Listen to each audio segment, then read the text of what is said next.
આપણે ગુજરાતીમાં ન મ ગ જ એ મૂળાક્ષરને આપણે ગ્લાસ રાખ્યા છે. રાખ્યા છે ને?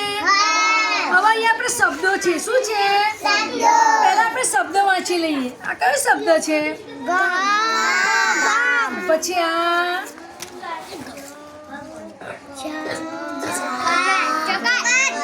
જકાત. પછી આ બાળકોને પછી આ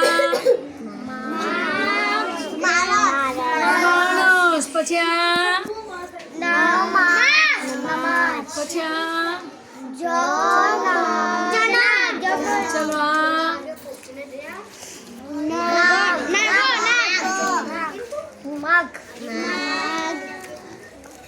મકાન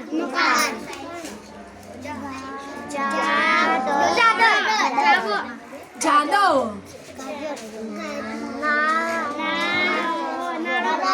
તો આવા બધા શબ્દો આપેલા છે. હવે તમે જેને હું કહું એ એક શબ્દ એ લઈ લે કે આમાંથી આ શબ્દો તમારે વાંચવાનું છે અને શબ્દ લઈ અને તમારે જે અક્ષર પહેલો હોય એ મૂળાક્ષરમાં તમારે મૂકવાનું છે. પહેલા છે અહીં ન ના મ માં ગ ગા અને જ જા. ચાલો આવા જેવા શોષે નમાજ ક્યાં છે? નમાજ. હવે નમાજ ક્યાં મૂકશો? મૂકો. ક્યાં મૂકશો નમાજ? હા, સરસ.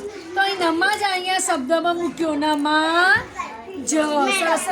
ચાલો જ જ ન મ વાંચો અને શબ્દ શોધો. હા, તો જ ક્યાં આવશે? જ પરથી મૂકો. જ પરથી આવશે ને? જ ન મ.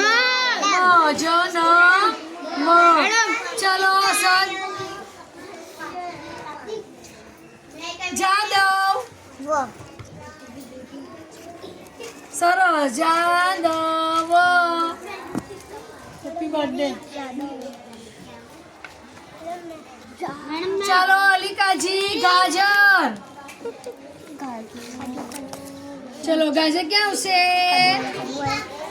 સબ સીધું મૂકવાનું બેટા. સીધું મૂકવાનું ખબર પડી ને. ગાજર. ચાલો મમ્મદુર. મકાન.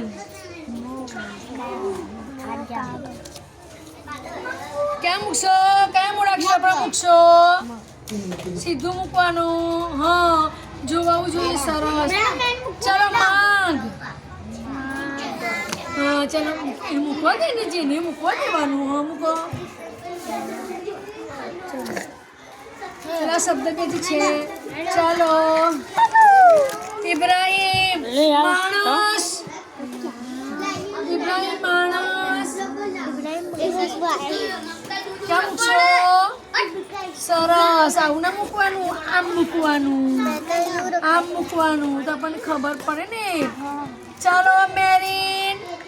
નારવ. ચલો ના ના વગર ના આગળ શબ્દ મૂળાક્ષર મૂકો. સરસ.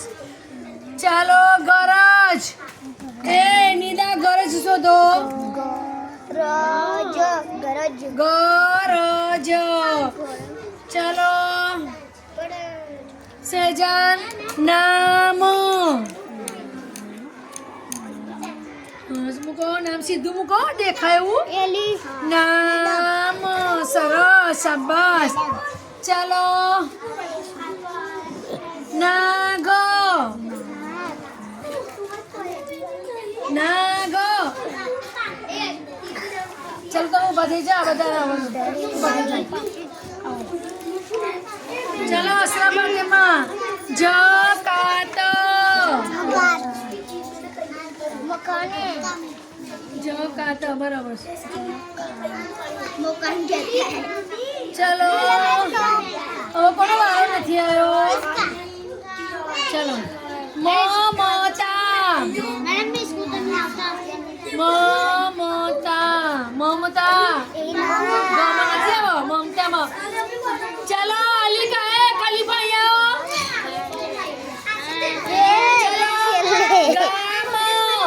ગામ શોધો. ગામ લઈ લો. અહીંથી ગામ લઈ લો.